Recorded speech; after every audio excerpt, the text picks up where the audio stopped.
დეკანოს კონსტანტინე ჯინჭარაძის შეკითხვას პასუხობს არქიმანდრიტი ლაზარე აბაშიძე. კითხვა ნომერი 4.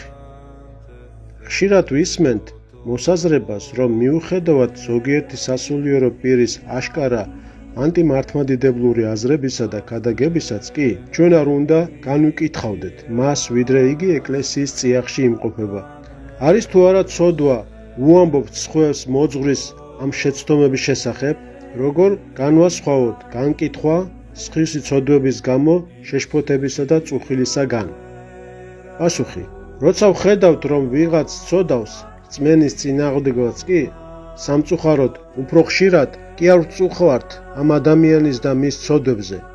იმდენად მისი გამოსწორება კი არ გვსურს, რამდენადაც მის დამცირებას დაცინვას ვიწყებთ.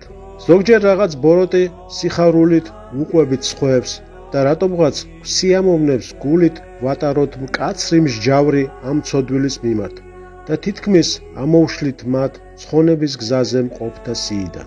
ეს ბოროტი განკითხვაა, მაგრამ თუ ხედავთ იმას, როგორც ცოდავს ჩვენი ძმა, ცდება რწმენის საკითხებში, ღრმად ვწუხვართ მასზე, ვნაღულობთ, მთელი გულით გვსურს დავეხმაროთ, ფიქრობთ როგორ გაკეთდეს ეს, ამის შესახებ სხვებს ვეთათბირებით, უზიარებთ ჩვენ შეშფოთებას. ეს განკითხვა კი არა, სიყვარული და მოყვაზე ზრუნვა, ღვთის ცნებების აღსრულებაა. ხედავდე როგორ ცდება მოძღვარი, არასწორი გზით მიდის, თან მიყავთ თავისი სამსო და გაჩუმდე? არ იტანჯებოდე, ან ფიქრობდე რით უშველო ძმებთან ერთად შეშფოთებით არ განიხილავდე, როგორ იმოქმედო? სად არის ჩვენი ქრისტიანობა? რაღაა იგი? როგორი ქრისტესმიერი ძმანი და დანი ვართ?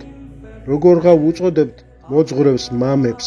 განაშვილი, რომელიც ხედავს მამას, რომელიც უფსკულში იჩეხება, არ მიიჩქარის მის გადასარჩენად?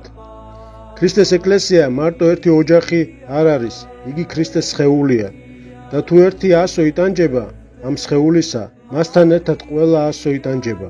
სწორედ ახლა უნდა ვიჩქაროთ, გავაკეთოთ ყველაფერი, რათა ეს ადამიანი უფრო მეტად არ განეშოროს, რომ არ მოკვეთონ იგი და ეკლესიის სხეულიდან თავისი ანტიმართლმადიდებლური აზრების გამო.